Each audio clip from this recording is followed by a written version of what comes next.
একটা রুগী হসপিটালে আসা থেকে বাড়ি যাওয়া পর্যন্ত 100% ফ্রি। এবং এমনকি অনেক রুগীর আছে যে যারা বাড়িতে যাওয়ার মতো টাকাটাও তাদের নেই, অনেক সময় তাদের ওই ট্রাভেল কস্টও আমরা দিয়ে দিই। গর্ভবতী মা ও শিশুদের সেবার এমন ব্রত নিয়ে রাজধানীর মগবাজারে প্রায় 1 যুগ ধরে চিকিৎসা দিয়ে আসছেন doctor Sayeba Akhtar. Dhaka medical college থেকে অবসর গ্রহণের পর নিজের প্রভিডেন্ট ফান্ডের অর্থ দিয়ে তৈরি করেছেন mum's institute of fistula and women's health. উদ্দেশ্য, অসহায় দুস্থ মহিলাদের গর্ভজনিত বিভিন্ন অসুখে কেউ যেন অর্থাভাবে বিনা চিকিৎসায় মারা না যায়। আমার মনে হয়েছে আমি যদি কোনোদিন আল্লাহ আমাকে সুযোগ দেয় আমি ওদের জন্য কিছু করার চেষ্টা করব। এবং রিটায়ারমেন্টের পরে আমি দেখলাম যে ওই সমস্ত রুগীদের আমি আর সেবা করতে পারছি না।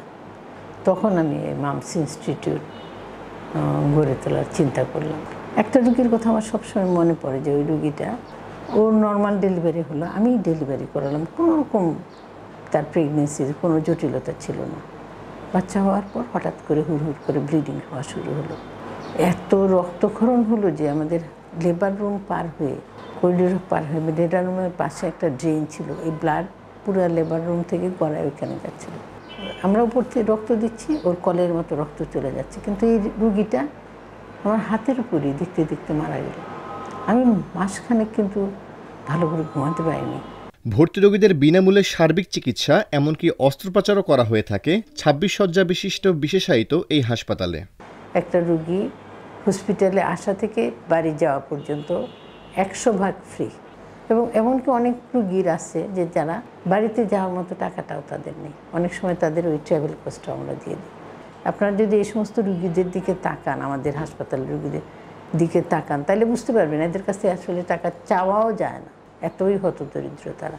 এবং এমনকি অনেক রুগীর আছে যে যারা বাড়িতে যাওয়ার মতো টাকাটাও তাদের নেই, অনেক সময় তাদের ওই ট্রাভেল কস্টও আমরা দিয়ে দিই। ছোটবেলায় স্বপ্ন দেখতেন বাবার মতো শিক্ষকতা পেশায় যাবেন। অনিচ্ছা সত্ত্বেও বাবার ইচ্ছায় ডাক্তারি পড়াশোনা শেষ করে গবেষণায় নিয়োজিত করেন নিজেকে। পরবর্তীতে কন্ডোম ব্যবহার করে সন্তান প্রসবকালীন মাতৃগর্ভে রক্তপাত বন্ধে সফল হন। তার এই গবেষণা যুক্তরাষ্ট্রের ন্যাশনাল লাইব্রেরি অফ মেডিসিন ওয়েবসাইটও প্রকাশ পায়।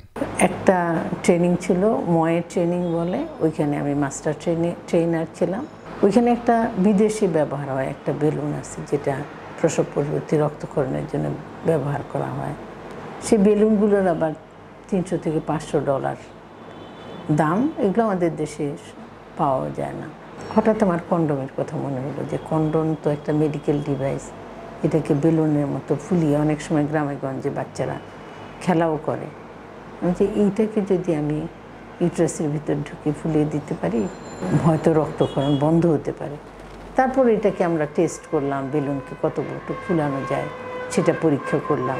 তারপর পরবর্তীতে একটা রুগীর ব্লিডিং হচ্ছিল, তারকে বেলুন দেওয়ার সাথে সাথে দেখলাম ব্লিডিং বন্ধ হয়ে গেল।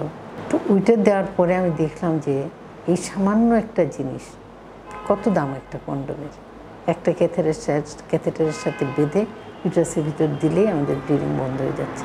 তারপর আমরা একটা গবেষণা করলাম, এই গবেষণা আবার ইন্টারন্যাশনাল একটা জার্নালে প্রকাশিত হলো। এখন তিনি স্বপ্ন দেখেন অসহায় দুস্থ মানুষদের বিনামূল্যে সেবাদানের তার এই প্রচেষ্টা চলমান থাকবে পরবর্তী চিকিৎসক প্রজন্মের। সেই সাথে তার হাসপাতালটি ভাড়া অ্যাপার্টমেন্ট ছেড়ে পাবে পূর্ণাঙ্গ রূপ। নিজের কাজের স্বীকৃতিস্বরূপ 2020 সালে তিনি 21 পদক অর্জন করেছেন।